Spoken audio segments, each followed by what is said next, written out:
saya pernah punya pengalaman ada seseorang yang suka sama saya gitu, cowok pastinya. Terus nih cowok heboh gitu sukanya. Dia pantang menyerah dan pantang mundur.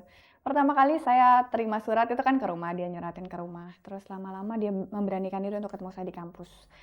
Saya udah bilang saya nggak suka, paling tidak suka diganggu di kampus. Dia nungguin saya ujian, dia nungguin saya kuliah, dia nungguin saya pulang kuliah. Pokoknya benar-benar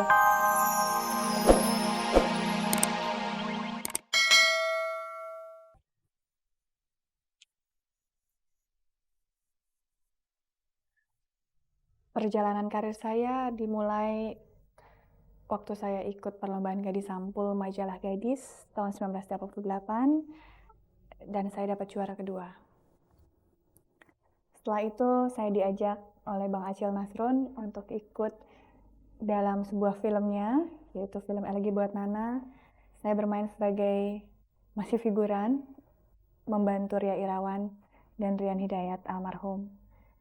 Setelah itu saya dapat tawaran lagi untuk film layar lebar, dan di situ saya pertama kali jadi pemeran utama di film Saskia.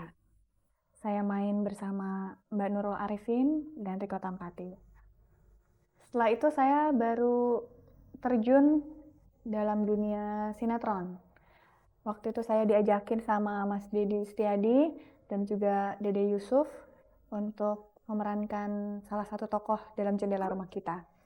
Tapi nggak langsung jadi tokoh yang Anda pernah lihat, yaitu jadi tokoh Astuti, tidak. Tapi pada saat itu saya diberikan skenario, bertemu dengan Ibu Rahayu Effendi, bertemu dengan Arswendo Atmawiloto sebagai penulis skenario pada saat itu.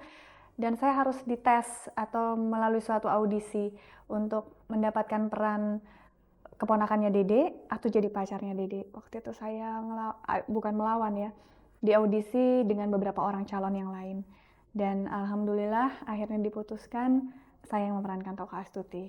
Seperti yang Anda lihat, dan alhamdulillah juga di situ merupakan boleh dibilang gerbang di mana pemirsa Indonesia atau masyarakat Indonesia mengenal saya sebagai seorang pemain sinetron, atau tepatnya sebagai seorang pemain peran. Dan seperti yang Anda lihat sekarang, sampai saat ini saya masih bermain sinetron, masih juga menjadi foto model, dan masih juga sebagai seorang penyanyi, karena pada saat di film Saskia saya ditawari oleh Mas Dwiki Darmawan untuk ikut serta dalam pembuatan tim songnya, dan saya pada saat itu bernyanyi bersama Mas Acan, dan disitulah saya pertama kali masuk dapur rekaman. Sampai saat ini saya sudah menyelesaikan 5 album solo saya.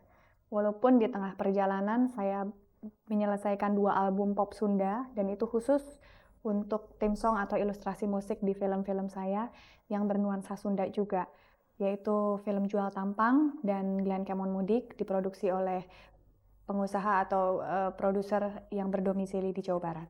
Sinetron yang paling berkesan buat saya ada 2 dengan berbeda alasan. Yang pertama, Sengsara Membuah Nikmat. Kenapa? Karena setting lokasinya juga itu kan zaman dulu. Udah gitu, terus saya juga sempat sekolah di SMA Negeri 1 Padang. Karena pada saat itu saya harus syuting di Padang dan di Bukit Tinggi. Tanpa ingin meninggalkan studi saya mencoba untuk ikut menjadi siswa pendengar di sana, dan alhamdulillah diizinkan. Lalu satu lagi adalah Bukan Perempuan Biasa. Di situ menariknya kenapa? Karena saya merasa ternyata saya belum ada apa-apanya. Ternyata saya merasa setelah 9 tahun saya terjun dalam dunia seni peran, masih banyak kekurangan, masih banyak yang harus saya tambah, dan saya merasa malu dengan diri saya sendiri.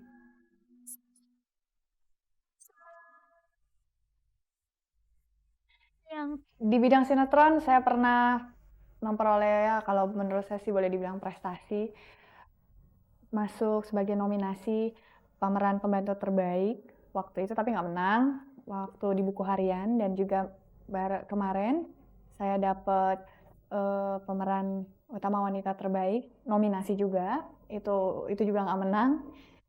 Tapi saya masih berharap mudah-mudahan suatu saat saya memperoleh supremasi itu di bidang sinetron. Dan kalau di bidang tarik suara, karena saya kan baru terjun di dunia tarik suara, jadi saya baru memperoleh 1 yaitu mendapat penghargaan HDX Award pada tahun 96 kemarin untuk penjualan kaset terbanyak Tenda Biru.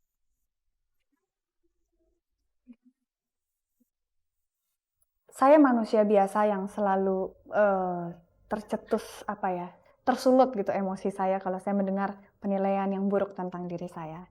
Tapi hanya pada saat itu. Kenapa? Karena saya sadar bahwa banyak orang yang melihat saya. Bahwa segala sesuatu yang saya buat adalah dilihat oleh banyak orang. Dan itu memungkinkan orang lain untuk menilainya. Marah iya, sebel iya, kesel iya. Tapi bagaimana saya membalikan hal itu? Saya tidak pernah mencoba untuk menekannya. Karena lama-lama saya takutnya pada saat saya tidak mampu menahannya lagi, saya akan betul-betul marah besar dan akan mengecewakan banyak orang. Tapi saya lebih ke membalikannya ke hal itu sebagai introspeksi diri buat saya. Apakah betul yang mereka katakan itu ada dalam diri saya? Apakah betul yang mereka nilai itu saya lakukan? Jadi saya lebih membalikannya kepada introspeksi diri dan ternyata hal itu cukup positif buat saya. Kenapa? Karena saya berterima kasih kepada Anda semua. Itu merupakan suatu kontrol buat diri saya, di mana saya bisa melangkah dan membuat langkah baru, di mana itu juga akan menimbulkan penilaian yang baru.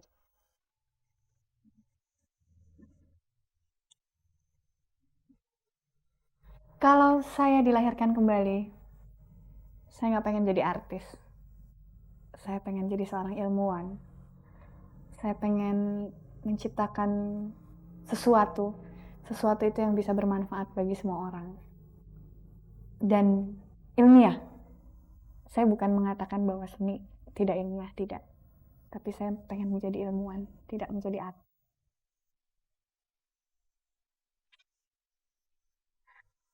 Saya pernah punya pengalaman ada seseorang yang suka sama saya gitu.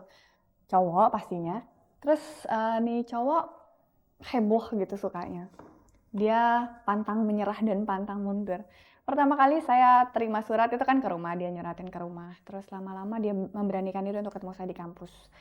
Saya udah bilang saya nggak suka, paling tidak suka diganggu di kampus. Dia nungguin saya ujian, dia nungguin saya kuliah, dia nungguin saya pulang kuliah. Pokoknya benar-benar gila deh, pantang menyerah banget. Lama-lama saya pikir saya harus menghargai penggemar saya karena tanpa dia juga saya bukan apa-apa. Jadi saya baik-baik, saya tanya, gimana, ada perlu apa, cuma minta foto, oke saya kasih foto. Lama-lama nih orang bilang dia pengen ngelamar saya. Saya sebel dong, saya bilang saya udah punya calon suami, padahal saya nggak tahu saya punya calon suami apa enggak. Nggak taunya dia bilang calon suami saya aja deh.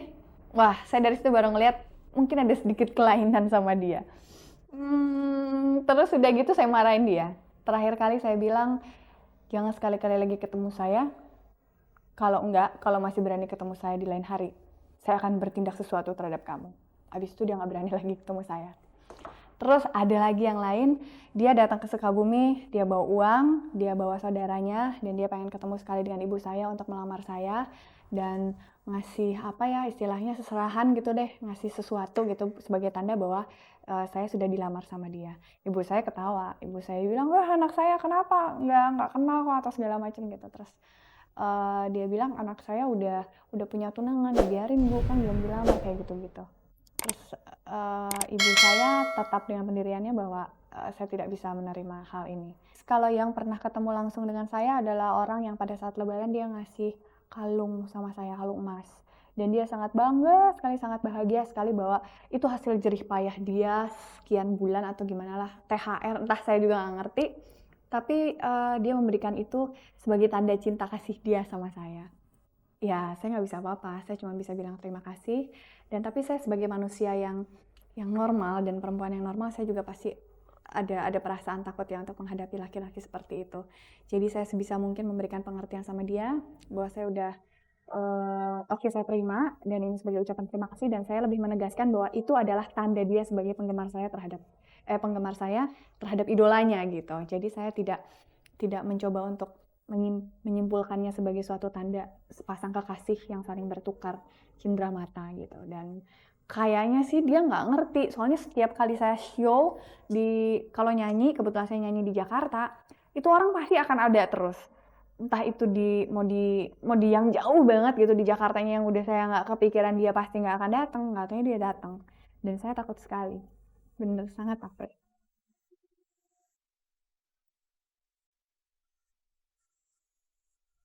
Kalau saya harus berpesan, saya rasa saya belum pantas untuk memberikan pesan kepada Anda semua pemirsa TPI, terutama wanita Indonesia.